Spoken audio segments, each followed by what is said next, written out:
Assalamualaikum warahmatullahi wabarakatuh. Salam sejahtera untuk kita semua. Salam Pancasila. Bertemu kembali dengan Tadarus Pancasila yang kali ini masih mengkaji tulisan dari Profesor Noto Nagoro, Guru Besar Ilmu Hukum di Universitas Gadjah Mada. Ya. Kali ini kita akan mengkaji tulisan dan makalah beliau di dalam seminar Pancasila pertama tahun 1959 di Yogyakarta. Ya. Itu adalah seminar yang sangat penting sekali karena menghadirkan berbagai ilmuwan dan para pejabat negara ya untuk menyampaikan ya berbagai argumentasi ilmiah tentang status Pancasila sebagai dasar negara yang bersifat permanen.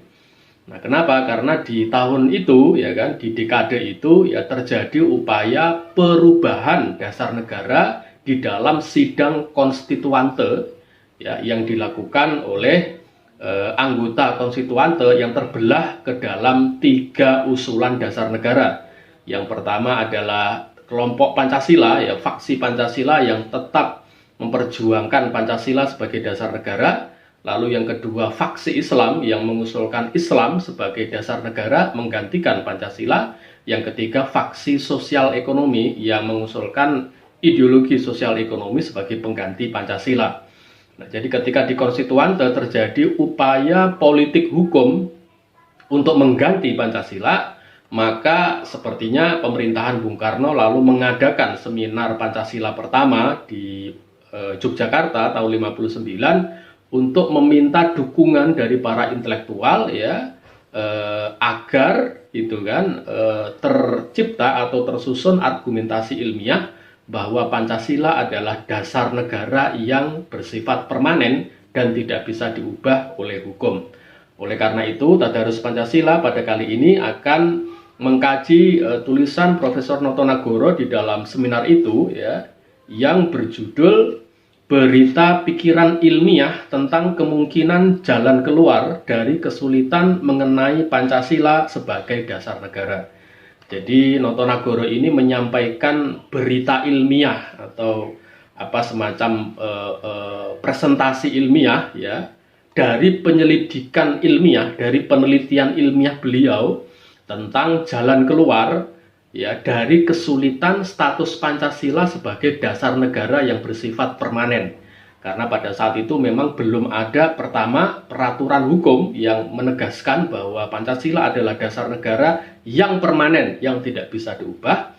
Nah, oleh karena itu yang kedua Noto Nagoro lalu menyusun gitu ya argumentasi ilmiah dalam kerangka ilmu hukum, kenapa Pancasila itu adalah dasar negara yang permanen. Nah, ini adalah letak pentingnya dari presentasi Noto Nagoro di dalam seminar tahun 59 tersebut. Nah, teman-teman, gagasan Noto Nagoro tentang permanensi atau keabadian Pancasila sebagai dasar negara dalam kerangka ilmu hukum ini ya beliau jelaskan melalui gagasannya tentang pembukaan Undang-Undang Dasar 1945 sebagai pokok kaidah fundamental negara atau State Fundamental Norms. Ini sepertinya Noto Nagoro berangkat dari teorinya Hans Nawiaski ya tentang State Fundamental Norms. Nah, apa State Fundamental Norms itu? Ya, State Fundamental Norms adalah pokok kaidah fundamental negara ya yang merupakan sumber bagi segala sumber hukum. Nah, State Fundamental Norms di dalam konteks hukum Indonesia itu terdapat di dalam pembukaan Undang-Undang Dasar 1945 kan gitu ya. Di Noto Nagoro kemudian membedakan 3 pembukaan Undang-Undang Dasar di dalam sejarah konstitusi kita. Ya, yang pertama pembukaan Undang-Undang Dasar 1945 yang merupakan State Fundamental Norms. Jadi itu adalah satu-satunya State Fundamental Norms kita. Lalu yang kedua pembukaan atau muqaddimah Undang-Undang Dasar di dalam Konstitusi Republik Indonesia Serikat atau Konstitusi RIS tahun 1949 dan muqaddimah di dalam Undang-Undang Dasar sementara tahun 1950. Nah, dua mukaddimah belakangan yang terakhir bukanlah Stat Fundamental Norms. Kenapa? Karena dia tidak dibentuk oleh pembentuk negara, gitu ya. Nah, Notonegoro lalu menjelaskan, teman-teman ya, pokok kaidah fundamental negara itu menurut pengertian ilmiah mengandung beberapa unsur ya. Yang pertama, dalam hal terjadinya atau dalam hal terbentuknya, maka Stat Fundamental Norms ditentukan oleh pembentuk negara. Nah, jadi Stat Fundamental Norms itu ditentukan atau dibentuk oleh pembentuk negara. Siapa? Yakni anggota BPUPK dan anggota PPKI kan gitu ya, atau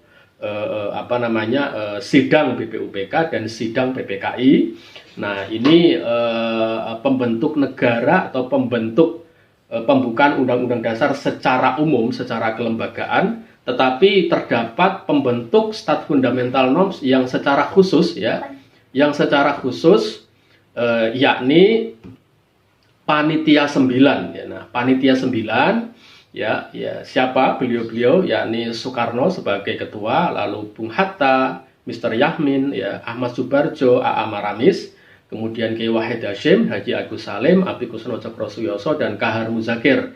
Nah, Panitia 9 inilah yang membentuk draft pembukaan Undang-Undang Dasar pada tanggal 22 Juni 1945 yang kita kenal dengan Piagam Jakarta. Nah, draft pembukaan ini kemudian dibahas oleh sidang kedua BPUPK tanggal 10 sampai 17 Juli ya, yang dilaporkan oleh Ketua Panitia 9 yakni Bung Karno.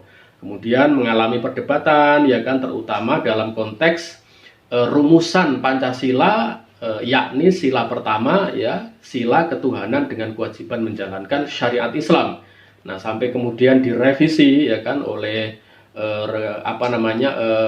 semacam kelompok kecil ya, di dalam lobbying Bung Hatta kepada 4 tokoh Islam, yakni Kiai Wahid Hasyim, Ki Bagus Hadikusumo, Mr. Kasman Singodimedjo, dan Tengku Muhammad Hasan pada tanggal 18 Agustus 1945 pagi hari selama 15 menit menjelang sidang PPKI yang menghapus 7 kata ya, yakni ketuhanan dengan kewajiban menjalankan syariat Islam bagi pemeluk-pemeluknya, dan diganti dengan ketuhanan yang Maha Esa. Nah, ketuhanan yang Maha Esa inilah yang kemudian menjadi sila pertama dari Pancasila resmi yang finalisasinya kemudian ditetapkan di dalam sidang PPKI. Nah, sidang PPKI inilah yang kemudian menetapkan finalitas dari teks pembukaan Undang-Undang Dasar yang di dalamnya ada Pancasila. Nah, inilah yang disebut sebagai proses pembentukan Stat Fundamental Norms oleh pembentuk negara. Ini yang pertama ya. Lalu yang kedua, dalam hal pembentukannya, Stat Fundamental Norm terjelma dalam suatu bentuk pernyataan lahir atau ijab kabul sebagai penjelmaan kehendak pembentuk negara untuk menjadikan hal-hal tertentu sebagai dasar-dasar negara yang dibentuk. Nah, jadi Stat Fundamental Norms itu juga kemudian terjelma ya di dalam teks tertulis gitu ya, di dalam hukum tertulis ya, yang merupakan penjelmaan dari kehendak para pembentuk negara tentang hal-hal dasar ya di dalam pembentukan negara. Nah, teks tertulis itu adalah ya berarti dimulai dari teks Piagam Jakarta sampai menjadi pembukaan Undang-Undang Dasar yang ditetapkan oleh PPKI gitu ya. Nah, lalu yang kedua, dalam hal isinya, Stat Fundamental Norms memuat ya, pertama memuat dasar-dasar negara yang dibentuk ya, yakni atas dasar cita-cita kerohanian asas kerohanian negara. Nah, jadi asas kerohanian negara inilah Pancasila. Lalu kemudian atas dasar cita-cita politik negara asas politik negara ya. Dan untuk cita-cita negara atau tujuan negara ya, negara tersebut dibentuk dan diselenggarakan. Nah, jadi di dalam konteks isinya, gitu ya, Stat Fundamental Norms itu memuat pertama asas kerohanian negara, yakni Pancasila. Jadi Pancasila disebut oleh Notonegoro sebagai asas kerohanian dan dia menjadi bagian dari dasar-dasar negara. Lalu kemudian yang kedua, dia menyebut dasar cita-cita politik negara. Jadi asas politik negara itu terkait dengan bentuk negara gitu ya, yakni republik gitu ya. Nah, yang ketiga kemudian tujuan dari negara ya, yang termaktub di dalam pembukaan Undang-Undang Dasar, kan gitu ya. Nah, makanya kemudian di sini beliau menyatakan pembukaan Undang-Undang Dasar itu menurut sejarah terjadinya ditentukan oleh pembentuk negara dan menurut isinya memuat asas kerohanian negara yakni Pancasila, lalu asas politik negara ya, asas politik negara yakni republik yang demokratis berkedaulatan rakyat, lalu asas tujuan negara ya, yakni melindungi segenap bangsa Indonesia dan seluruh tumpah darah Indonesia untuk memajukan kesejahteraan umum, mencerdaskan kehidupan bangsa, ikut melaksanakan ketertiban dunia ya, berdasarkan kemerdekaan, perdamaian abadi dan keadilan sosial. Nah, ini jadi Notonegoro punya konsep tentang asas-asas negara atau dasar-dasar negara yang di dalamnya Pancasila menjadi salah satu dari dasar-dasar negara itu yang dia sebut sebagai dasar kerohanian atau asas kerohanian gitu ya. Nah, ini yang pertama ya dalam hal isi dari Stat Fundamental Norms. Lalu yang kedua, memuat ketentuan diadakannya Undang-Undang Dasar Negara, jadi merupakan sebab berada ya, mungkin semacam causa finalis ya, sumber hukum daripada Undang-Undang Dasar. Jadi memuat tujuan dari pembentukan pembukaan yang merupakan sebab mengadanya ya, sebab yang membuat Undang-Undang Dasar itu berada gitu atau mengada gitu ya. Nah, artinya pembukaan Undang-Undang Dasar adalah sebab yang membuat batang tubuh Undang-Undang Dasar itu kemudian ada. Nah, tanpa pembukaan tidak akan ada batang tubuh Undang-Undang Dasar. Nah, inilah yang dimaksud dengan isi dari pokok kaidah fundamental negara. Nah, lalu kemudian Notonegoro juga menjelaskan ya atau membuktikan bahwa pembukaan Undang-Undang Dasar itu berbeda dengan batang tubuh dan lebih tinggi daripada batang tubuh ya. Beliau membuktikannya dengan menjelaskan atau menguraikan berbagai pernyataan dari pimpinan PPKI yakni Bung Karno di dalam sidang PPKI tanggal 18 Agustus 1945 ya. Jadi misalnya ya Ketua PPKI yakni Soekarno ya setelah menyatakan dengan ini sahlah pembukaan Undang-Undang Dasar Negara Indonesia. Menyambung sekarang tuan-tuan saya bicarakan Undang-Undang Dasar. Jadi memang setelah Soekarno dan Bung Hatta ya menyampaikan draft pembukaan Undang-Undang Dasar yang final, lalu kemudian anggota PPKI setuju, lalu diketok palulah pembukaan Undang-Undang Dasar itu ya. Dan setelah pembukaan diketok palu ya ditetapkan baru kemudian pembahasan batang tubuhnya. Nah, ini menyatakan bahwa pembukaan Undang-Undang Dasar ini berbeda ya dengan batang tubuh dan lebih tinggi daripada batang tubuh gitu ya. Nah, lalu yang kedua, sesudah itu ya Profesor Supomo yang diminta oleh Ketua PPKI yakni Soekarno memberi penjelasan mulai dengan kata-kata pikiran tentang Undang-Undang Dasar ya, tentang susunan negara ya, ialah sebagai berikut. Jadi setelah itu kemudian Bung Karno memerintahkan Mr. Supomo ya, Profesor Supomo sebagai ketua tim perumus hukum dasar untuk menyampaikan draft batang tubuh Undang-Undang Dasar gitu.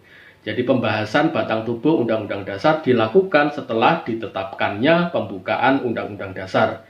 Nah, lalu kemudian yang ketiga, kemudian ketika Bung Karno pada permulaan pembicaraan menyatakan bahwa Undang-Undang Dasar yang kita buat sekarang ini adalah Undang-Undang Dasar sementara. Hal sifat sementara tidak terdapat dalam pembicaraan mengenai pembukaan, maka dapat disimpulkan dapat disimpulkan bahwa pembukaan mempunyai kedudukan yang tetap. Jadi meskipun Bung Karno, dan ini yang terkenal ya, pernyataan beliau menyatakan bahwa Undang-Undang Dasar yang kita susun ini adalah Undang-Undang Dasar sementara, dan nanti akan ada suatu majelis konstituante yang menyusun Undang-Undang Dasar yang bersifat tetap. Nah, tetapi kata Notonagoro, kan beliau hanya menyebut undang-undang dasar gitu ya. Berarti batang tubuhnya gitu. Soekarno tidak menyebut pembukaan undang-undang dasar. Oleh karena itu, yang sementara hanyalah batang tubuhnya, sedangkan pembukaan undang-undang dasar bersifat kekal gitu ya. Nah, maka dari itu pembukaan undang-undang dasar itu merupakan yang dinamakan pokok kaidah fundamental negara dan mempunyai kedudukan tetap terlekat kepada kelangsungan negara Republik Indonesia atas proklamasi kemerdekaan pada tanggal 17 Agustus 1945. Maka oleh karena itu tidak lagi dapat diubah dengan jalan hukum. Nah, ini yang terpenting ya. Jadi tidak lagi dapat diubah dengan jalan hukum. Dalam pada itu cukup luas untuk memberi keluasan bagi bermacam bentuk penjelmaannya dalam sebuah undang-undang dasar dan mukaddimahnya yang sesuai dengan kebutuhan, keadaan, dan zaman. Nah, jadi artinya pembukaan Undang-Undang Dasar 1945 adalah pokok kaidah fundamental negara yang bersifat prinsipil, ya, yang bisa dijelmakan ke dalam beberapa konstitusi yang bersifat relatif dan kondisional dan insidental. Nah, jadi Notonagoro menyebut Konstitusi RIS 49 dan Undang-Undang Dasar Sementara tahun 50 adalah penjelmaan dari pokok kaidah fundamental negara yang tidak bisa berubah pada level kondisi yang bersifat insidental. Artinya apa? Artinya meskipun Undang-Undang Dasar 45 itu berubah ya dalam konteks Konstitusi RIS dan UUD 1950, tetapi pokok kaidah fundamental negaranya tidak berubah ya. Jadi pembukaan ini sekarang masih tetap dan tetap tidak akan berubah. Nah, inilah yang membuat Pancasila yang terdapat di dalam Stat Fundamental Norms itu tidak bisa diubah. Nah,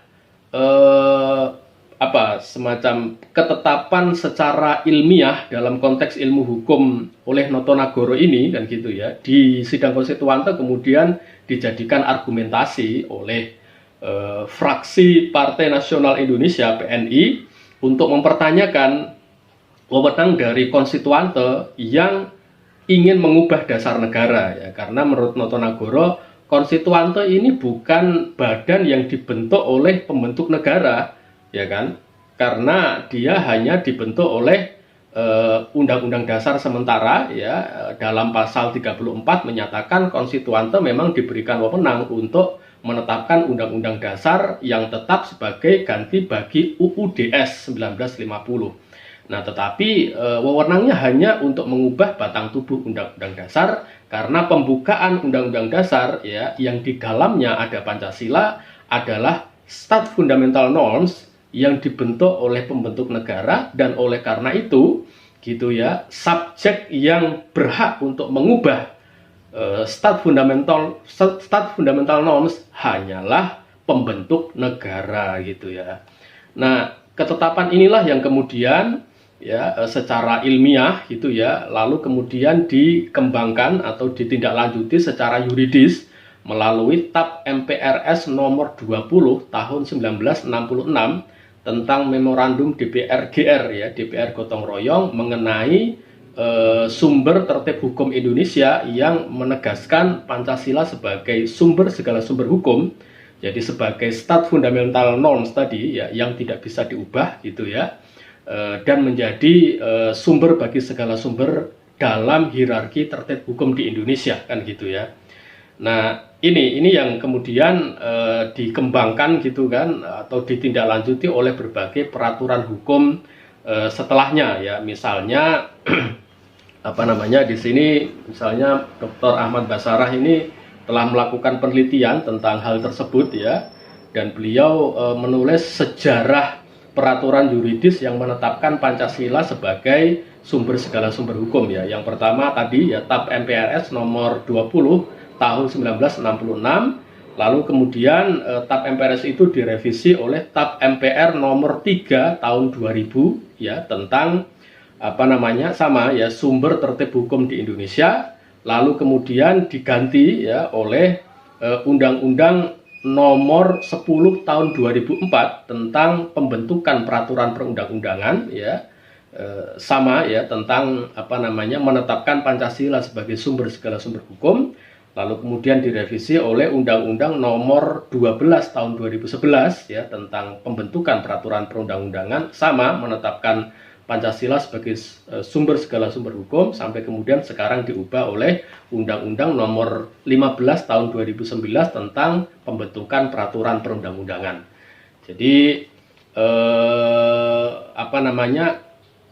permanensi atau kekekalan Pancasila sebagai dasar negara ya, itu sudah diatur oleh berbagai TAP MPRS, TAP MPR, dan undang-undang pembentukan peraturan perundang-undangan ya, yang menetapkan Pancasila sebagai sumber segala sumber hukum gitu ya. Dan oleh karena itu dia tidak menjadi bagian dari norma hukum ya, yang dimulai dari Undang-Undang Dasar, lalu kemudian TAP MPR ya, lalu kemudian undang-undang atau Perpu ya, lalu kemudian PP, peraturan pemerintah ya, Perpres, sampai kemudian peraturan daerah ya, yang bisa diubah kayak gitu ya.